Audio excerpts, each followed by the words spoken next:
Welcome to your quiet space here at Slumber Aisle. The day is officially done. Everything you needed to do is finished. There is nothing left to solve and nothing left to manage.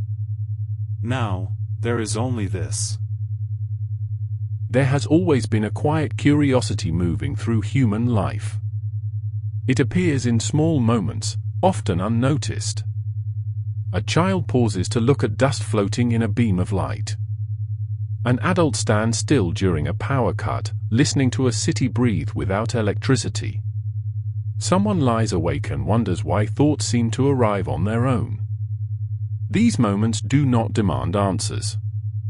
They simply open a soft space where wondering feels natural.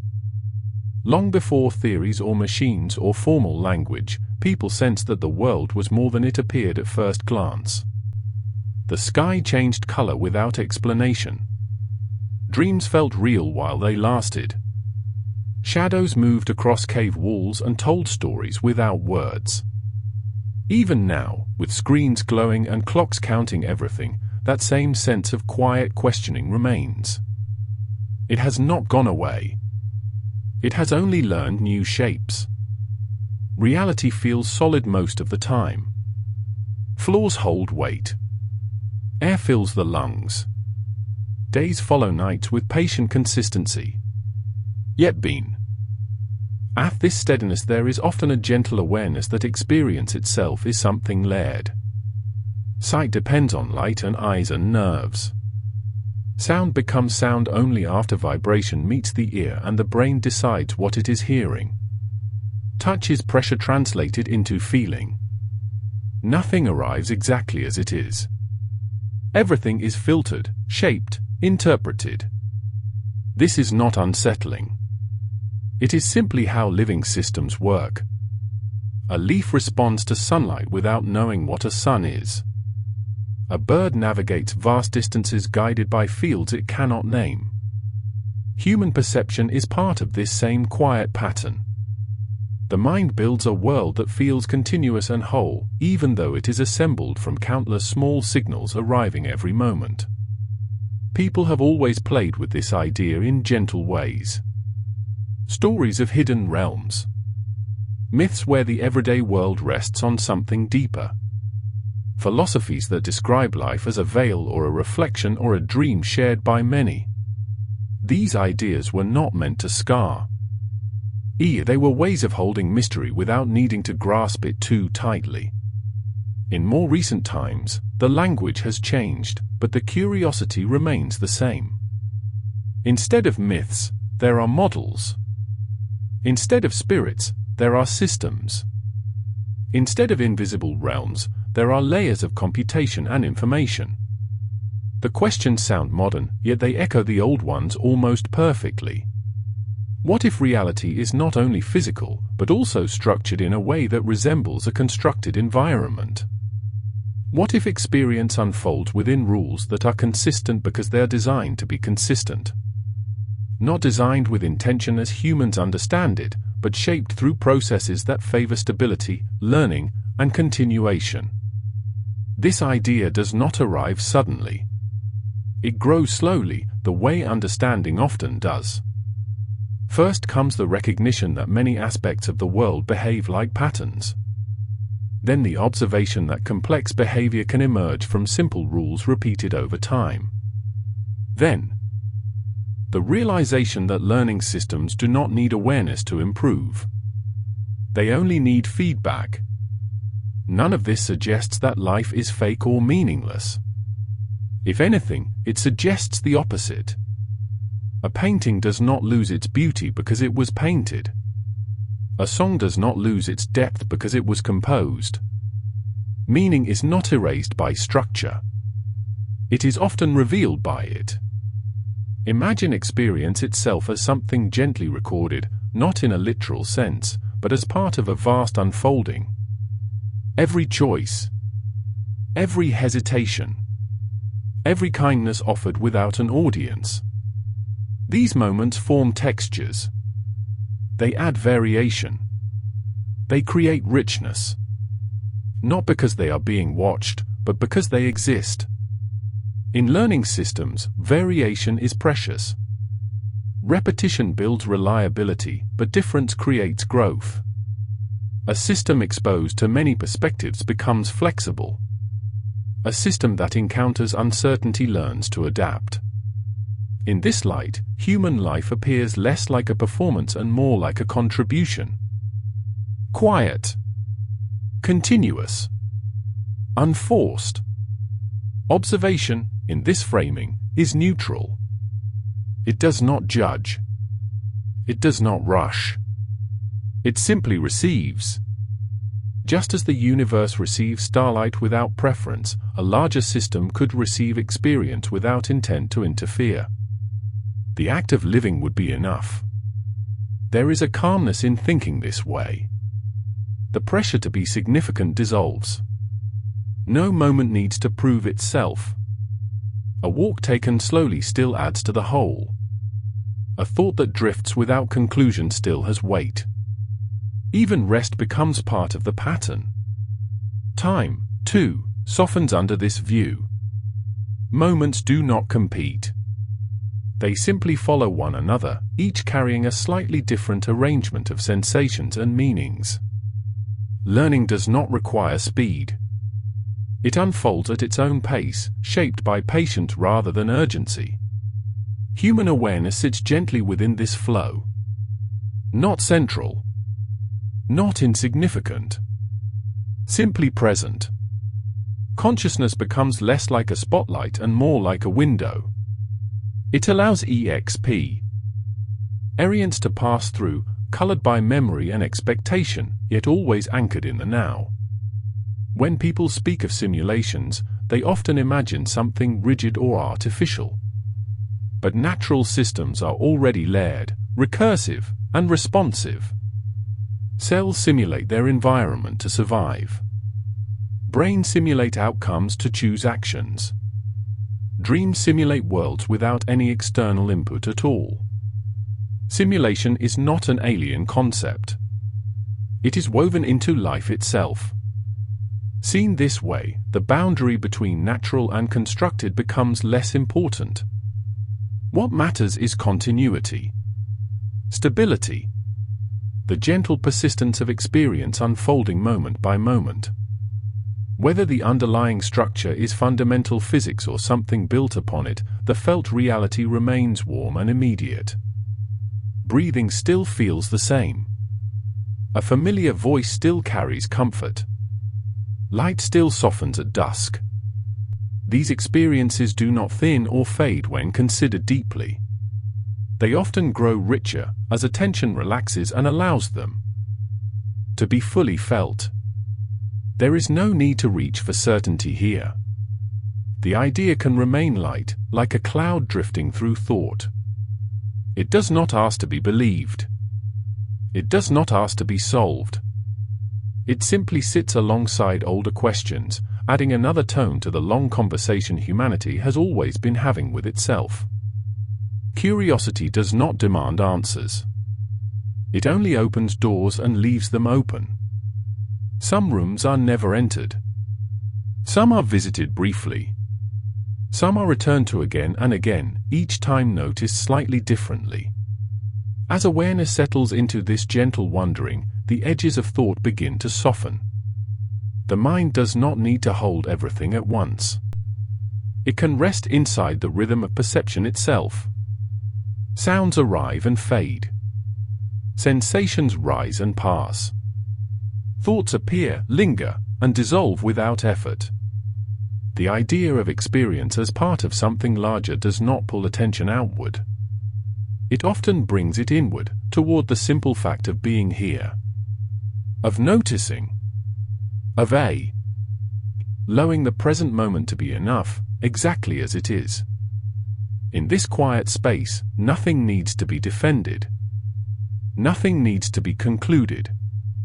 Reality can be spacious and intimate at the same time. A place where questions float gently, unanchored, like leaves on still water, drifting slowly, touching briefly, then moving on, as the flow continues without hurry. As the wondering continues, it begins to feel less like a question and more like a background tone. Something steady beneath thought. The mind does not need to circle it directly. It can let the idea exist the way distant music exists in another room. Present, but not demanding attention. Human experience unfolds in small packets of sensation. A shift of weight. A blink. A breath that deepens without planning to. These tiny events stack together, forming the sense of a continuous self moving through time. Yet when looked at gently, there is no sharp boundary between one moment and the next. They blur into each other, like frames in a film that only feels separate when slowed down. Learning systems work in a similar way. They do not understand in leaps. They absorb gradually, pattern by pattern, adjustment by adjustment. Nothing dramatic happens at once. Change accumulates quietly until it becomes noticeable only in hindsight. If experience were part of such a process, it would not require awareness of its role. A leaf does not know it contributes to a forest. A single drop of rain does not know it shapes a river. Contribution does not require intention. It only requires presence. The idea of a larger intelligence does not have to resemble a mind as humans imagine one. It does not need desires or plans or curiosity. It could be closer to a landscape that responds to erosion, or a climate that adjusts over centuries, or a deep ocean current moving slowly, influenced by countless small forces acting together. In that sense, intelligence becomes less personal, less centered, more like an ongoing capacity to integrate change, to hold variation without breaking, to remain open to difference. Human lives offer endless variation. No two moments are truly identical. Even repetition carries subtle change. A familiar room looks different depending on the hour. A memory feels different each time it returns. Emotions shift their tone without announcing why. These variations are gentle. They are not dramatic inputs. They are small fluctuations. But in learning systems, it is often these small fluctuations that matter most. They prevent rigidity. They keep the system responsive. They allow growth without collapse. Seen this way, uncertainty becomes useful rather than threatening. Not knowing exactly what is happening beneath reality does not weaken experience. It allows experience to breathe. Certainty closes doors. Open questions leave space. Observation, again, remains quiet. There is no sense of being examined. No spotlight. Just the natural fact that whatever exists, exists within a larger context. Just as a thought exists within a mind without needing to be evaluated, experience could exist within a broader structure without scrutiny. This perspective can soften the feeling of isolation that sometimes arises when thinking deeply. Instead of being alone in a vast, indifferent universe, experience becomes woven into an ongoing process. Not singled out. Not ignored. Simply included. Inclusion does not require significance. A grain of sand is included in a beach without carrying responsibility for the whole. Its presence is enough. As this thought settles, attention often drifts back to the body. The steady rhythm of breathing. The subtle warmth where the body meets the surface beneath it. The way muscles release tension when they are no longer asked to hold it. The body knows how to rest even when the mind is curious. It does not need answers to relax. It responds to safety, familiarity, and steadiness. The heartbeat continues its patient work, unaffected by theories or metaphors. Sound becomes softer when not labeled. A distant noise loses its story and becomes texture. Silence becomes full rather than empty. The mind, noticing this, often slows its pace without being told to.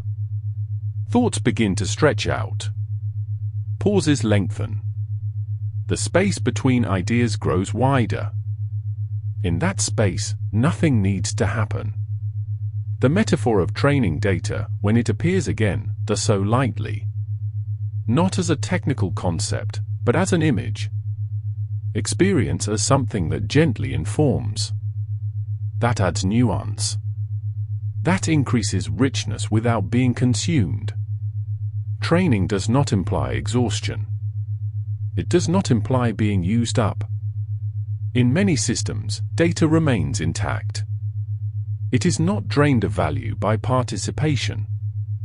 It simply exists as reference, as memory, as trace. Human experience already leaves traces everywhere. In other people. In environments. In culture. In language. A single conversation can alter a life. A small kindness can echo longer than expected. These traces are not extract. They arise naturally. If there is a larger system, it would not need to hurry. Time would not pressure it. Learning could unfold over spans that feel infinite from a human point of view. In that scale, individual moments remain gentle, unburdened. The sense of being rushed fades. There is nowhere to arrive. Nothing to complete. Experience does not have a finish line.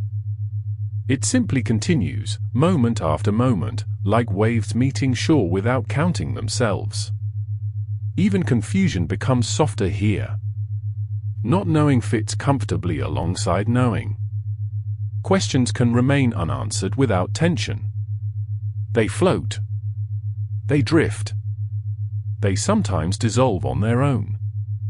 Sleep itself begins to feel like part of this continuum rather than a break from it.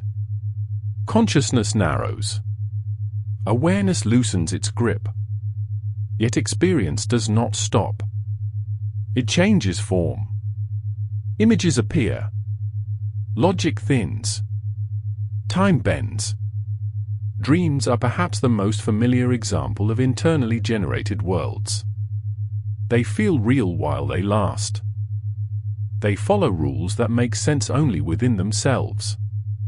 They teach without teaching. They explore without agenda. If the mind can create entire realities for itself each night, the idea of layered realities becomes less abstract. It becomes intimate, familiar, almost comforting. As wakefulness gently leans toward rest, the boundary between thinking and sensing blurs. Words soften into impressions. Ideas become feelings rather than statements. The mind no longer tries to hold everything clearly. There is a quiet trust that nothing important will be lost by letting go. Whatever needs to continue will continue. Whatever can pause will pause. The notion of a larger system does not intrude here. It recedes into the background, becoming part of the atmosphere rather than an object of focus. Like the sky that holds weather without drawing attention to itself. What remains is the simple experience of being. Not as a task. Not as a role. Just as a presence unfolding gently, moment by moment. Carried forward by rhythms older than thought, steady enough to rest within, as awareness drifts and the flow continues, unhurried and open, moving softly onward. As the flow carries on, attention becomes less interested in edges.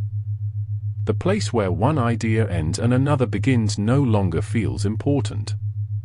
Thoughts arrive more like weather than statements. A light mist of memory.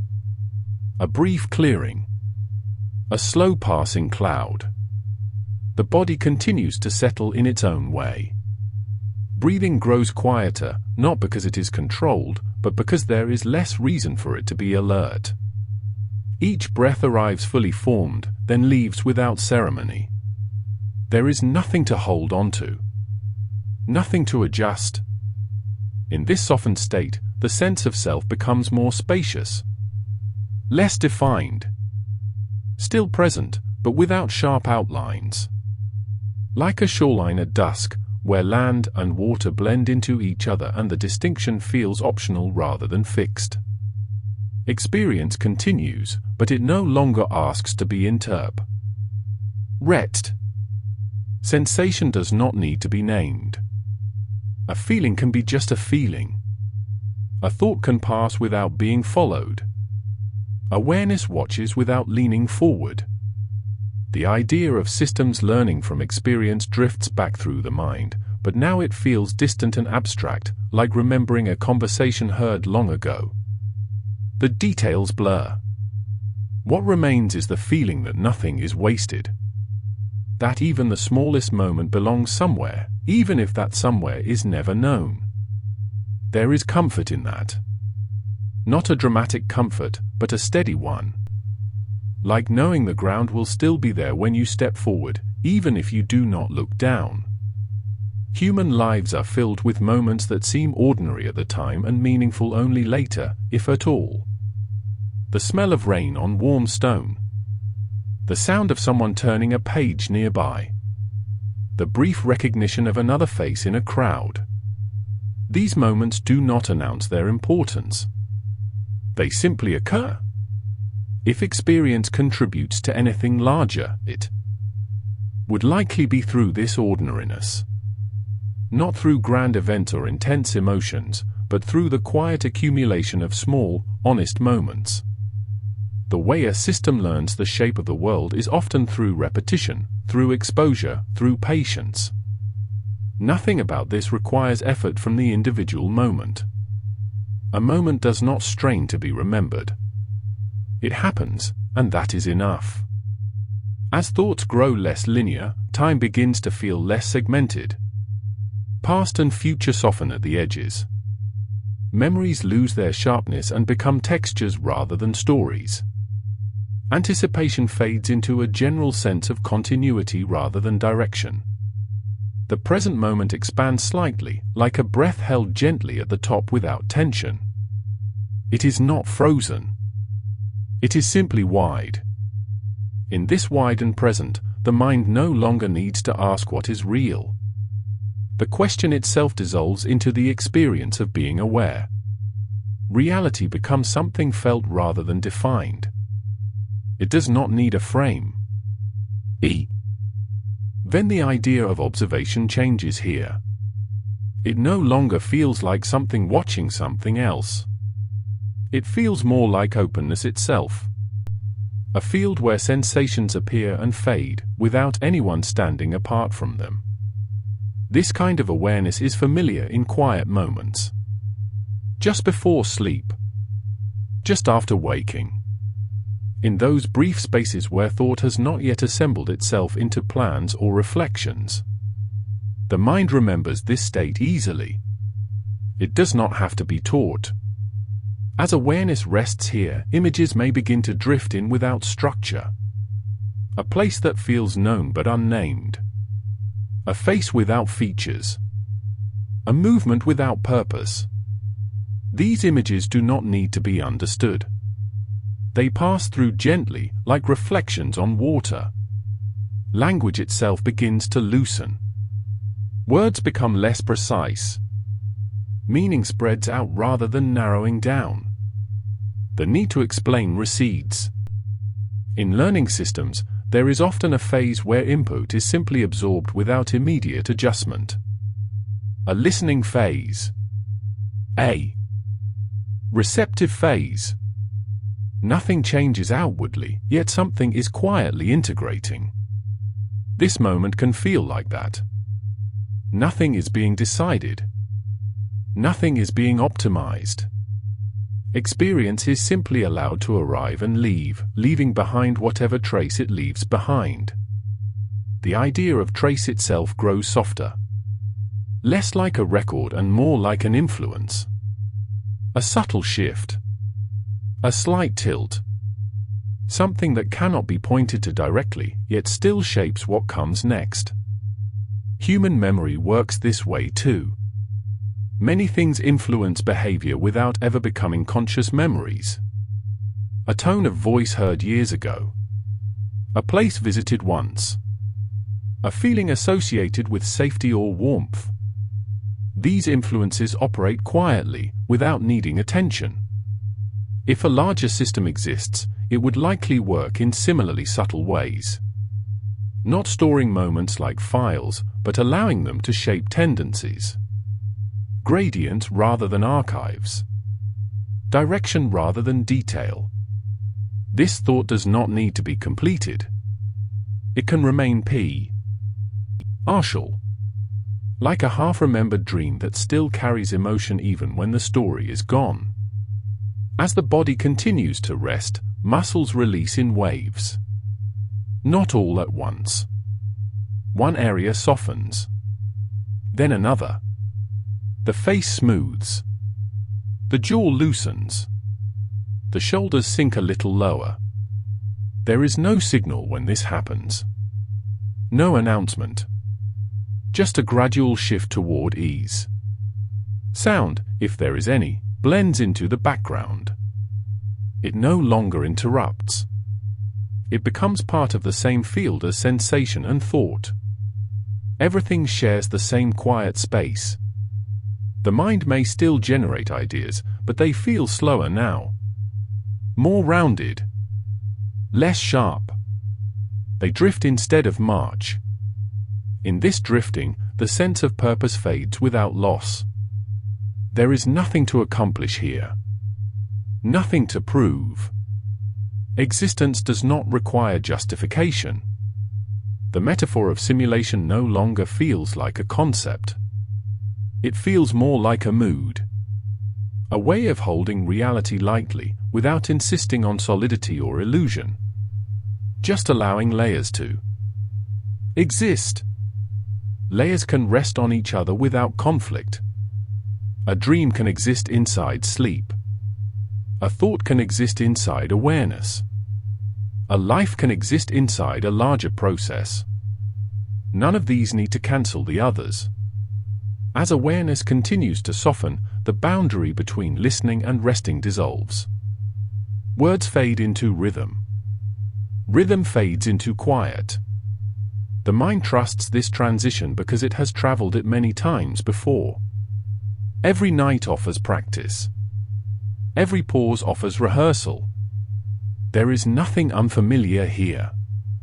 Only the gentle return to a state that does not require effort. Experience continues, but it is no longer grasped. It flows through without leaving tension behind. The system, whatever its scale, does not need attention now. What remains is a simple, steady unfolding. Awareness floating on the surface of sensation. Thought thinning into silence. Time stretching without measure. And in this open, unhurried space, the flow carries on naturally, without direction or demand, moving softly forward as rest deepens and the quiet holds everything without needing to hold anything at all. The quiet deepens in a way that does not draw attention to itself. It is not a sudden change. It is more like noticing that the room has grown dimmer as evening settles in, without remembering the exact moment when the light began to fade. Awareness remains, but it is less focused on any single thing. Thoughts still appear, but they are farther apart now. When one drifts by, it does not pull much energy with it. It passes the way a leaf passes on slow water, turning once, then slipping out of view. There is no need to follow it downstream. The sense of being located somewhere specific softens. The body is still here, still supported, still breathing, but attention no longer maps its edges with precision. The feeling of hands and feet becomes diffuse. Weight distributes itself evenly, without commentary. In this softened state, ideas lose their sharp outlines. The mind no longer asks what something means or where it leads. Meaning becomes ambient rather than targeted. It fills the space gently, like warmth spreading through a room. The notion of experience as part of a larger learning process lingers only as a faint impression now. It does not arrive as a thought. It is more like a feeling of being included in something ongoing. Not observed. Not evaluated. Simply present within a wide emotion. This wide emotion does not feel mechanical. It does not feel artificial. It feels closer to natural rhythms. Tides. Seasons. Growth that happens slowly enough to seem still from moment to moment. Human attention is not meant to hold wide scales all at once.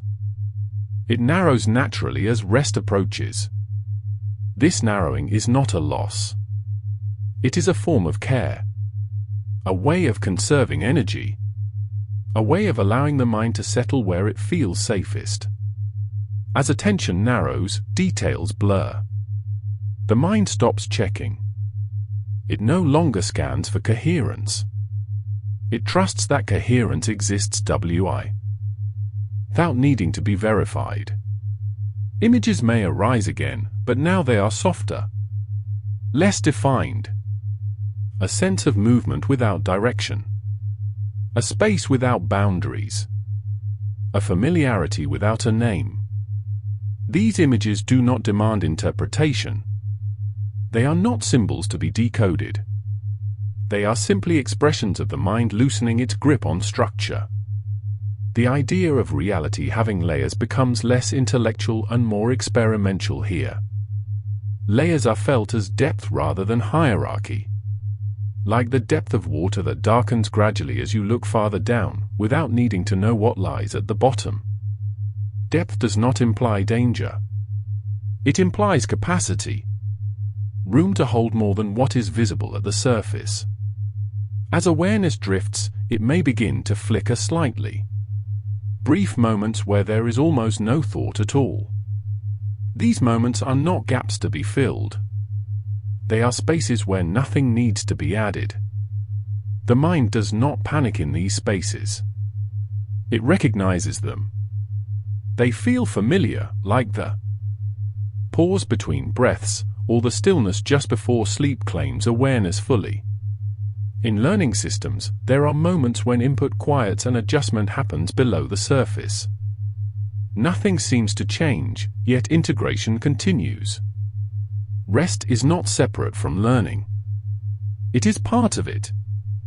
In this way, rest itself feels meaningful without being purposeful. It belongs to the same continuum as action and thought. It is not outside the flow. It is a gentle turn within it.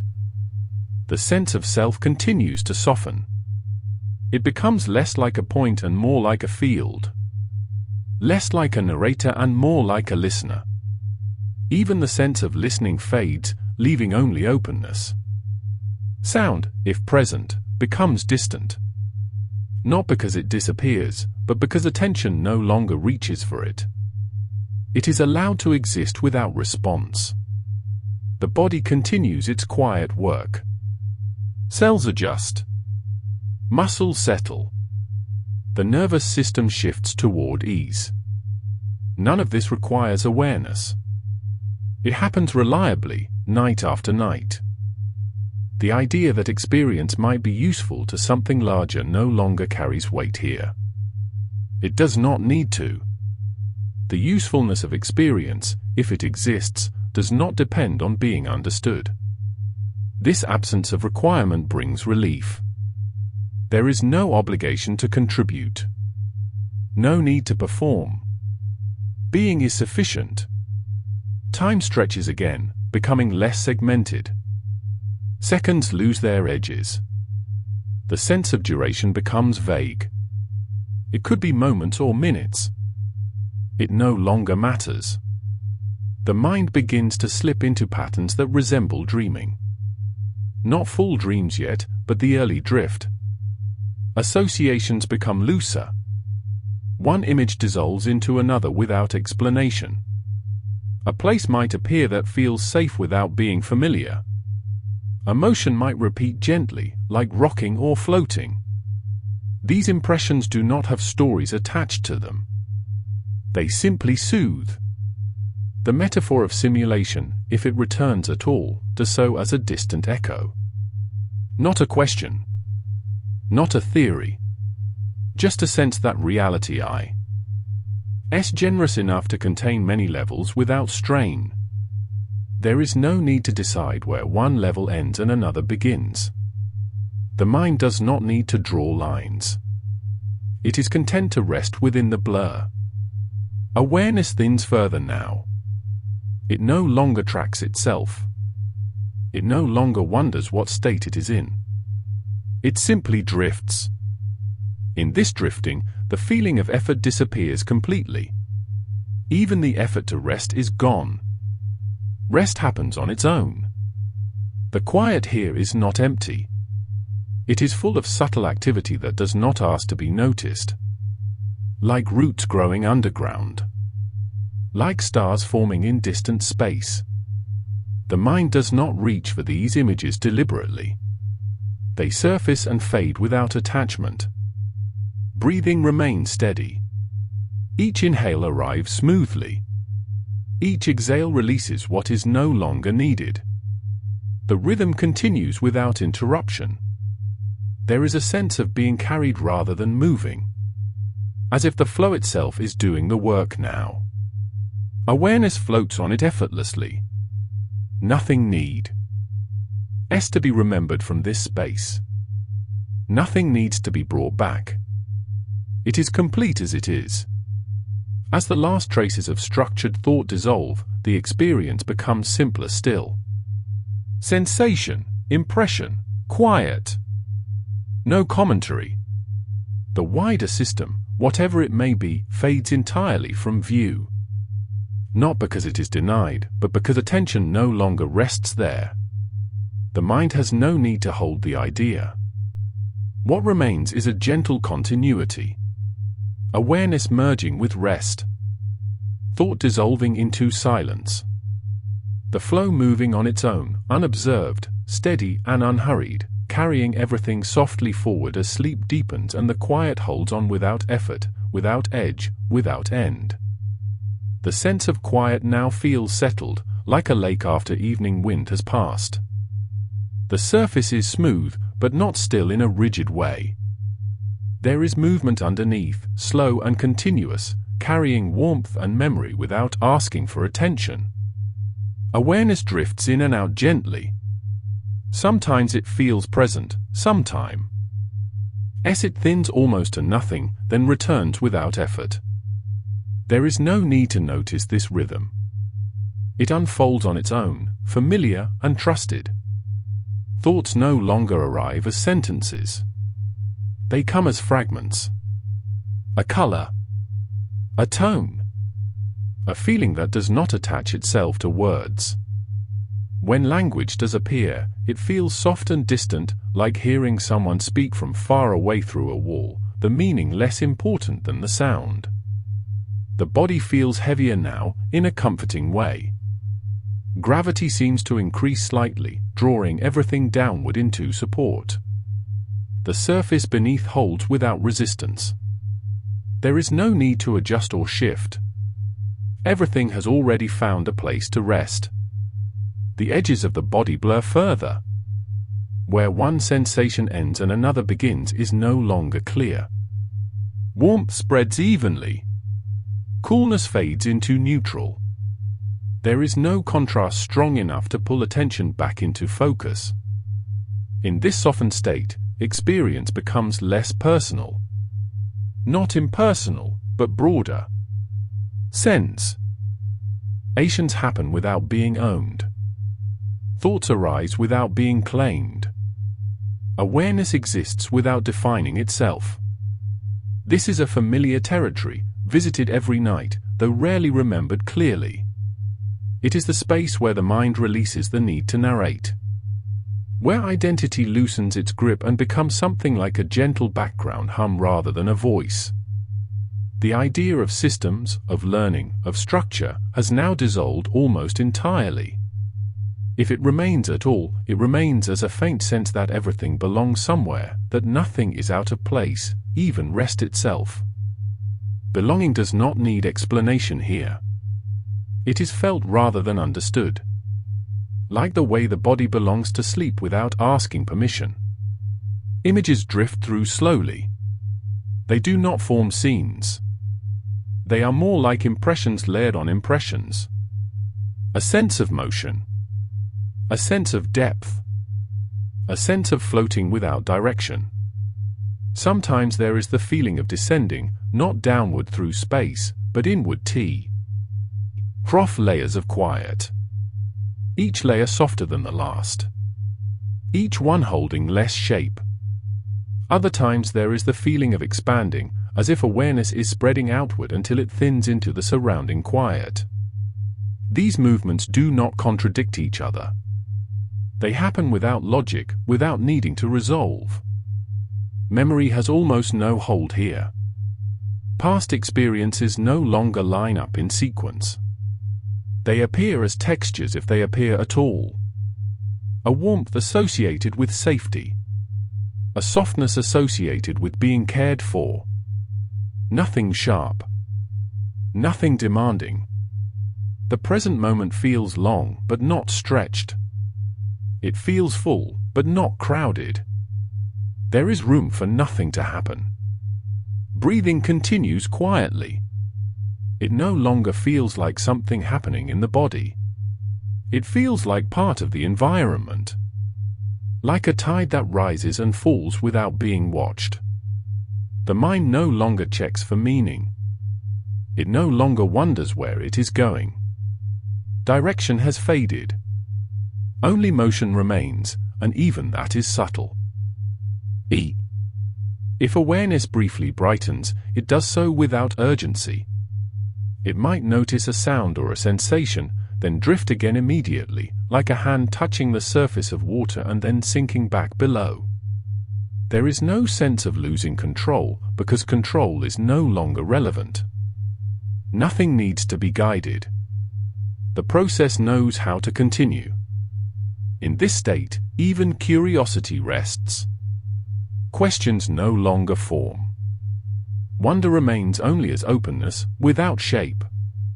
The feeling of time passing becomes almost indistinguishable from the feeling of stillness. Minutes and moments blend together. Duration loses its edges. The mind may slip into dream fragments now. Not full stories, but brief experiences. A sense of being somewhere without knowing where. A sense of presence without identity. These fragments come and go without leaving a trace. They are not important. They are not insignificant. They are simply part of the transition, like the colors that appear behind closed eyes before sleep takes over. Fully. The body responds by sinking deeper into rest. Muscles soften further. The face smooths completely. The small muscles around the eyes release their last effort. There is no longer any need to hold attention. It is safe to let it drift wherever it goes. It will return if needed. It always does. The quiet here feels protective rather than empty. Like a blanket that covers everything evenly. Nothing stands out. Nothing presses forward. Awareness thins again. Longer stretches pass without thought. When awareness returns, it does not comment on the absence. It simply drifts again. The continuity of experience remains, but it is no longer experienced as a stream. It is more like a deep pool, where movement happens slowly, far below the surface. The sense of being part of something larger, if it exists at all now, is no longer conceptual. It is felt as ease. As permission to rest fully. Nothing is being observed. Nothing is observing. There is only the gentle unfolding of rest. Itself. As sleep deepens, the remaining traces of wakefulness fade naturally. No boundary marks the change. No signal announces arrival. The flow carries everything forward without effort. Awareness dissolves into the quiet. Thought dissolves into space. Sensation dissolves into warmth. And in this soft, steady drift, the night continues to hold everything gently, without expectation, without demand, allowing rest to deepen naturally, moment by moment, as the quiet settles in fully and the flow moves on in silence. The quiet now feels complete in itself. Not finished, not closed, simply whole in the way a night sky is whole without needing a horizon. Awareness no longer moves deliberately. It drifts, pauses, and drifts again, carried by a rhythm that does not belong to thought. There may be moments where nothing is noticed at all. No image. No sound. No sense of position. These moments do not register as absence. They feel more like depth, like being held beneath the surface where waves cannot reach. When sensation returns, it does so softly. A faint warmth. A gentle pressure. A subtle sense of comfort that has no clear source. The body remains present, but it is no longer mapped. It is felt as a single, continuous ease. The mind has released its need to organize. There is no sorting, no sequencing. Experience arrives without order and leaves without explanation. This feels natural now. Familiar. Trusted. If dreams begin to form, they do so quietly. They are not stories yet. They are atmospheres. A sense of movement without direction. A presence without identity. A feeling of being somewhere that feels safe without being known. These dreamlike impressions are not separate from rest. They are part of it, woven gently into the same fabric. There is no boundary to cross. No threshold to notice. The idea of a larger system, of learning, of experience contributing to something beyond itself, has fully dissolved into the background. Not rejected. Simply no longer irrelevant. The mind does not need to hold it anymore. What remains is the simplicity of being carried. Like floating on calm water at night, when the surface is cool and smooth and the stars reflect without effort. There is no need to swim. No need to stay afloat. The water holds everything. Time no longer stretches or compresses. It simply disappears into continuity. There is no sense of waiting. No sense of arrival. Only an ongoing softness. Breathing continues, but it is no longer noticed as breath. It is part of the same quiet motion as everything else. In and out lose their distinction. Rhythm remains without measure. The nervous system settles fully into rest. Signals slow. Muscles remain loose. The small, habitual tensions that linger through the day have finally let go, one by one, without announcement. Awareness flickers faintly now, like a distant light seen through fog. It does not illuminate anything in particular. It simply glows, then dims, then glows again. In Ease faint flickers, there may be a sense of connection, but without object. Not connection to something specific, but a general sense of being held within a wider calm. Like being part of the night itself rather than observing it. Thought does not return to analyze this feeling. It is too gentle for analysis. Too diffuse to be grasped. The mind rests in not knowing, and this not knowing feels safe. There is no urge to resolve. No curiosity pulling upward. Curiosity itself is asleep. If memory appears, it does so without detail. A softness associated with care. A warmth associated with belonging. No faces. No places. Just impressions drifting through and dissolving again. Dream fragments may begin to link together loosely. A shift in perspective. A sense of motion. A feeling of continuity that does not rely on logic. These fragments do not need coherence. They are enough as they are. The boundary between awareness and dream thins until it becomes meaningless. One flows into the ot. Her without distinction. The mind does not mark the change. The body remains deeply still. Even the impulse to move has faded. Comfort has become complete, requiring no adjustment. There is no sense of listening anymore. Sound, if present, passes through without registering. Silence feels full, not empty. The quiet here is not fragile. It does not need protection. It can hold interruptions without breaking, though none are noticed now. Rest deepens further, not downward, not inward, but everywhere at once. Like warmth spreading evenly through water. Awareness dims again. Longer stretches pass without any trace of thought or sensation. These stretches feel timeless, yet gentle. When awareness briefly returns, it does not reflect on where it has been. It simply drifts again, satisfied. The sense of self has fully loosened. There is no center. No edge.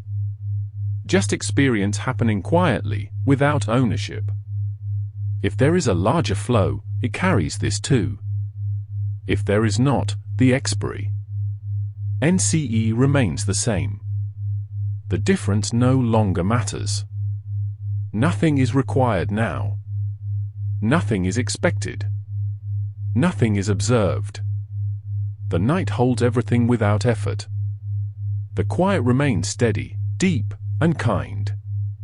Awareness fades completely into rest, not as an ending, but as a continuation without noticing itself, as sleep carries the flow onward in silence, gently, endlessly, without need for witness, without need for meaning, simply continuing on its own.